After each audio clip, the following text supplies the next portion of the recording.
Hello বন্ধুরা, good morning সবাইকে। এখন ঘড়িতে বাজে 7:10। তো এখন চলে যাচ্ছি দোকানে।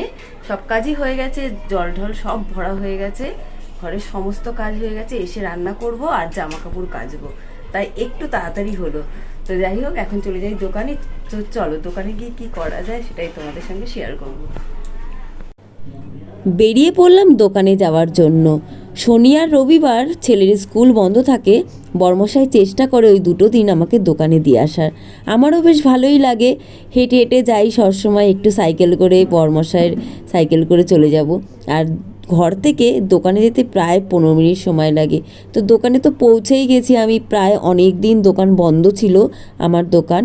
তো তার প্রথমে এসেই দোকান টোকান ভালো করে মুছে পরিষ্কার করে নিলাম। আর দোকানের ভিতরে যত মালপত্র আছে সব বাইরে বার করছি। আর এদিকে বরমশাই গেল জল আনতে দোকানের জন্য। দোকানের জলটাও ফুরিয়ে গেছে, তো সেটা তো নিয়ে আসতে হবে, তাই বরমশাই গেল জল আনতে। আর এদিকে আমার দোকানের ঝাঁটাটা না কেউ নিয়ে নিয়েছে। দোকানের নিচে একটা ঝাঁটা রাখা থাকে। দোকান আমি খোলার আগেই দোকানের সামনে বাইরে সাইডে সব জায়গাটা ঝাড় দিয়ে নিই। তো দেখছি ওটা কেউ নিয়ে নিয়েছে। এই যে বরমশাই কিন্তু জল নিয়ে চলেও এলো, জলগুলো সব রেখেও দিল। তো আশেপাশে প্রত্যেকটা দোকানে খুঁজলাম, মানে সাইডে কোথাও রাখা আছে কি, তো পেলাম না। তো বরমশাইকে এখন আমি টাকা দিচ্ছি। দোকানের কিছু কিছু মাল নিয়ে আসতে হবে, যেইগুলো শেষ হয়ে গেছে, বেশ কিছু কিছু মাল। তো ওইগুলো আনবে, আমি বলে দিলাম কি কি লাগবে। তো বরমশাই ওইগুলো হিসাব করে নিয়ে গেল। তো আমি এখানে চা বসিয়ে দিলাম দোকান খুলেই আগেই।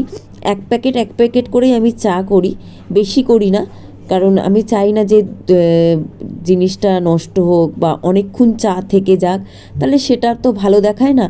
কাস্টমাররাও সেটা বুঝতেও পারে, যারা চা প্রেমিক, মানে যারা চা খেতে ভালোবাসে, তারা কিন্তু চা খেলেই বুঝতে পেরে যায়। এদিকে কারেন্টও এখনও পর্যন্ত আসেনি। আর বিস্কুট চলে এসেছে। আমি 3টে বিস্কুট রাখলাম, 2টো বাদাম বিস্কুট, একটা প্রজাপতি বিস্কুট। তো ওই বিস্কুটগুলোই এখন আমি কৌটোর মধ্যে ভরে রেখে দেব। 2টো বিস্কুট ছিল আগের, তো সেই 2টো বের করে রাখলাম। আর কাচের বয়মগুলোর মধ্যে, প্লাস্টিকের বয়মগুলোর মধ্যে বিস্কুটগুলো সব ঢেলে ঢেলে রেখে দিলাম গুছিয়ে সুন্দরভাবে। অনেক দিন পর এসেছি, বিস্কুটগুলো খালিও ছিল। আর বিস্কুট কাকুর কাছে বেশ কিছু পয়সাও বাকি ছিল। এই যে আমার গল্প করার সাথী এসে আমার কাছে বসবে, চা খাবে, গল্প করবে, বেশ ভালো লাগে। দোকানে একা একা বসে থাকতে ভালো লাগে না, এসে চা খাবে। এই যে চাটা রেখেতে খাচ্ছে না, আজকে জিভে ছ্যাঁকা লেগেছে, তাই রেখে দিয়েছে, ঠান্ডা হলে খাবে। রোজ আসবে, খুব ভালো ভালো মেয়ে, খুব ভালো মেয়ে, আমাকে খুব ভালোবাসে। জীবনে বেঁচে থাকতে হলে কত কিছুর সঙ্গে লড়াই করতে হবে। আমি হয়তো এই বয়সেই বুঝে গেছি সেটা। সবাই অনেক আগে বা অনেকটা পরে, কিন্তু আমি বুঝেছি অনেক কিছু ঝড়ঝাপটার পরেও।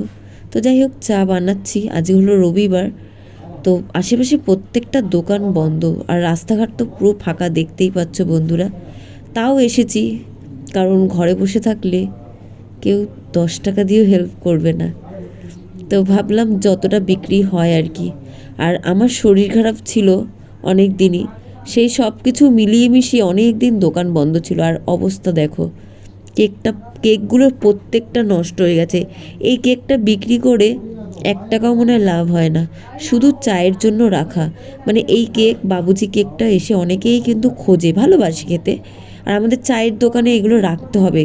1-2 টাকা লাভ সেটা ভাবলে হবে না, কারণ এটা না রাখলে অনেকেই ফিরে চলে যায়। এই কেকটা খাওয়ার সঙ্গে সঙ্গে অনেকে 1 কাপ চাও খায়। আর আমি কিন্তু মনটা অনেকটা খারাপ, তোমরা দেখে বুঝতেই পারছো, এতগুলো জিনিস খারাপ। সকালের টিফিন আলু ঘুগনি আর সোয়াবিনের তরকারি, তাই তো। আর এটা হলো বেটাই পরোটা, ওকে দিয়েছি আর আমি খাবো। ওই বাচ্চা ছোট মেয়েটা পাশেই বসে আছে, তো ও বসে খাচ্ছে ওখানে। আর ওর সঙ্গে কত গল্প করছিলাম, গল্প করতে করতে ও আর আমি দুজন মিলে খেয়ে নিয়েছি। তো ওই টিফিনটা নিয়ে এসেছে, বললাম নিয়ে আয় বাবু, তুই আমি দুজন মিলে খেয়ে নেব। ও 30 টাকা দিয়েছিলাম ওকে, 25 টাকার এনেছে। তো সকালবেলা তো কিছু খেতে হবে, তাই না?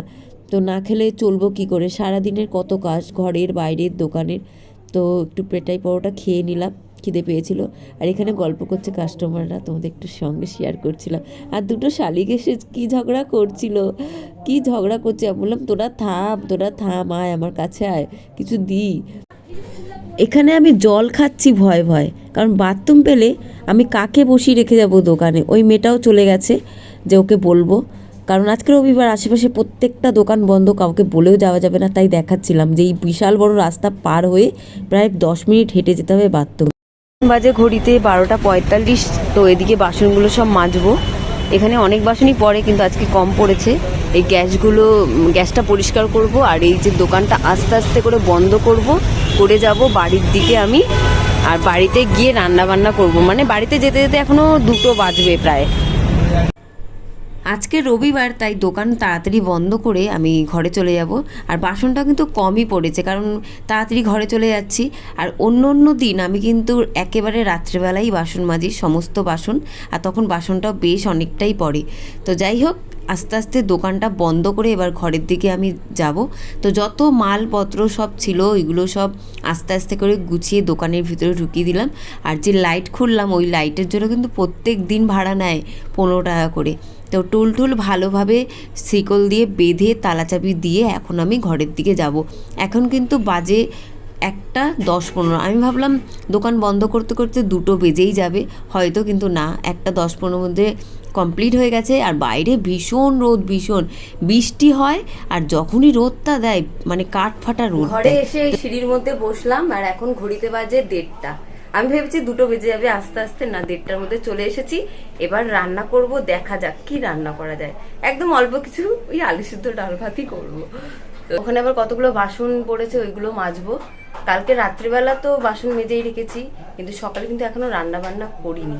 তারপরেও বাসন পড়েই গেছে টুকটাক করে। তো যাই হোক, এখন রান্না বান্না করা যাক, দেখা যাক কি করি। একবারে ভাত, ডাল আর আলু ভাজা একসাথেই বসিয়ে দিয়েছি। মানে দোকান থেকে এসেই রান্না বান্না করার অনেকটা অসুবিধা হয়ে যেত, অনেকটা দেরি হয়ে যেত। তাই আমার মা আমাকে এই গ্যাস ওভেনটা কিনে দিয়েছে। কিন্তু আমার একদম জানা নেই যে 3টে গ্যাস ওভেন থাকলে ঘরে সুখ আসে না। আমার মায়েরও জানা নেই, তার জন্যই কিনে দিয়েছে। কিন্তু পরে আমি চেষ্টা করব এটা চেঞ্জ করে অন্য গ্যাস নেওয়ার, কারণ কেউ চায় না ঘরে অশান্তি হোক বা সুখ না থাকুক, তাই না? তো কিন্তু 3টে গ্যাসের জন্য আমার খুব সুবিধা হয় রান্নাবান্না করতে, খুবই সুবিধা হয়। মানে এতটা বেলায় দোকান থেকে আমি আসি, দোকান থেকে এসে আর রান্নাবান্না করতে অনেকটা লেট হয়ে যেত আমার। রাত্রিবেলায় দোকান থেকে এসে আমি রান্নাবান্না করি। আর এখানে পেঁয়াজ কেটে রেখেছি ডালের জন্য, ডালটা ফোড়ন দেব আর ডিম ভাজা করব। মানে আজকে রান্না হলো আলু ভাজা, ডাল আর ডিম ভাজা। এখানে রান্না বান্না হচ্ছে। আর ওই যে জামা কাপড় ভিজিয়েছি 1 গামলা, আর এই যে বাসনগুলো মাজবো রান্নাবান্না কমপ্লিট হলে। আর এখন আমি জামা কাপড় গোছাতে বসবো। এই যে কালকের জামা কাপড়, এগুলো গোছাতে বসবো। যেগুলো কালকে মেলেছিলাম ওইগুলো আজকে গোছাই। আর আজকের জামা কাপড় যেগুলো মেলবো কেচে, সেগুলো আবার কালকে ভাঁজ করব। ওদিকে রান্না হচ্ছে, রান্না করতে করতেই জামা কাপড়গুলো সব ভাঁজ করে রেখে দিচ্ছি। এটা আমার ছোট্ট একটা আলমারি, রোজকার জামা কাপড় থাকে। এখানে ফ্যান ঝাড়া হচ্ছে, এক্ষুনি ভাত নামালাম, রান্নাটাও এক্ষুনি হলো। আর এই যে কড়াতে আছে ডিম ভাজা, এখানে আছে ডাল, আর এখানে আছে আলু ভাজা। এই যে ব্যাকগ্রাউন্ডটা অ্যাভয়েড করো, এটা হলো গ্যাস সিলিন্ডার, তাই একটু নোংরা নোংরা আছে। ডালটা একটু দাঁড়াও, নাড়িয়ে দেখাই। এই যে ডাল, দেখেছো? পাতলাও না, ঘনও না, মাঝারি। দারুণ হবে খাওয়াটা, গরম গরম ভাত, গরম গরম সব কিছু। আর এখানে একসাথে 2টো ডিম ভাজা আছে। আমার ছেলে খুব একটা পছন্দ করে না, তাও 3জন মিলেই খাবো এই ডিমটাই একসাথে ভাজা। আমি যখন রান্নাবান্না করছিলাম তখনই বড়মশাই চলে এসেছিল। আর রোদের মধ্যে দিয়ে এসেছিল, তাই একটু বসেছে কিছুক্ষণ, তারপরে আমি চান করতে গেছে। আর আমি তখনই ভাতটা বাড়ছিলাম। তো ওখানে বসেই আছে আমার বড়মশাই, সবাইকে ভাত দিচ্ছে। আমার বড়মশাই ডাল দিচ্ছে ছেলেকে, আর নিজেও নিচ্ছে। আমি বলছি বুফে সিস্টেম, যে যার মতন তুলে তুলে খাও। একটু মজা করছিলাম আর কি। যাই হোক, তো এখন খেয়ে নিই। আমরা খেয়ে দিয়ে একটু রেস্ট নেব, তারপর কাচাকুচি করব। দোকান থেকে এসে রান্না বান্না করে খেয়ে দিয়ে উঠতে উঠতে প্রায় 2:40 বেজে গেছিলো। তারপরে আমি একটুখানি শুয়েছিলাম, ঘুমাইনি, আর ঘুম আর হয়নি, কারণ অতগুলো জামা কাপড় ভেজানো ছিল, এই যে অতগুলো জামা কাপড় ভেজানো ছিল, ওইগুলো রেখে আর ঘুমানো যায়? শুয়েছিলাম কিছুক্ষণ, তারপরে কেচে আস্তে আস্তে এখন বাজে 4:05, এখন বাজে 4:05, কেচে ধুয়ে আস্তে আস্তে 4:05 বেজে গেছে। এগুলো এখন মেলে দেবো। এই জুতো কেচে দিয়েছি ছেলে আর আমার, আর ওইটা কেচে নিয়েছিলাম জামা কাপড়গুলো। সেদিনকার গেলাম ঘুরতে ননদের বাড়িতে, মানে ওই স্বাদ খেতে, তো তখন এই জুতোগুলো পরেছিলাম ছেলের, আমি ওইটাও কেচে এনেছি। এখন জামা কাপড়গুলো মেলে নিই, তারপর জল আসলে জলও ভরতে হবে আবার। সকালবেলা চান করার আগেই জামা কাপড় কেচে উপরে উঠতাম, ভাবছি এখন কাচাকুচির টাইমিংটা চেঞ্জ করে দিতে হবে, কারণ সকালে যাই দোকানে, আর দোকানে যতটা তাড়াতাড়ি যাওয়া যায় ততই ভালো, একটু দেরিও হয়ে যায়। ভাবছি দুপুরবেলা করে কাচাকুচি করব। এখানে ছেলে বসে বসে রুটিন গোছাচ্ছে, কালকে হলো সোমবার, তো রুটিনটা ও নিজেই গোছায়, আমি আর গুছিয়ে দিই না।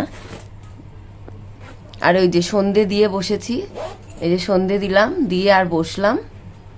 এখন ওই ছেলেকে একটু বই পড়াবো, রুটিনটা গোছানো হয়ে গেলেই বই পড়াবো।